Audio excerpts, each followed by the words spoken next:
इल्ज़ाम है या कोई इस तरह के चार्ज उन्होंने डाला, तो मैं कहता हूँ कि अगर सिंध हुकूमत को हम पर कार्रवाई ही करनी थी या वफाकी हुकूमत को हम पर कार्रवाई करनी थी, तो कोई इल्ज़ाम तो नया लाते। ये तो 15 साल 18 साल 20 साल पुराना इल्ज़ाम है और आज 15 साल 20 साल के बाद दोबारा उसी इल्ज़ाम में जो है आप उठा कर गए। अगर हमारा कोई कारकुन किसी एक्टिविटी में शामिल भी था,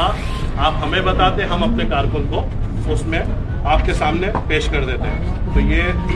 जो है इस तरह से खौफ और हिरास फैलाना, मुझे बताया गया, जो साथी यहाँ पर मकामी तौर पर मौजूद थे, कि उन्होंने बताया गया है कि जैसे ही रेड हुई है तो उन्होंने आते के साथ फायरिंग भी की है। तो ये फायरिंग करना मतलब मुहिब्बे वतन जमातें जिनका पूरे मुल्क में स्टेक हो, जिनका पूरे मुल्क में दफातर हो, जिनका पूरे मुल्क में जो है वो काम हो, हर अच्छे बुरे में कांस्टेबल से लेकर ऊपर तक की हर इदारे के साथ हमारे लोग जब ताउन करते हो, हमारे साथ उनके ताल्लुकात हो, उसके बाद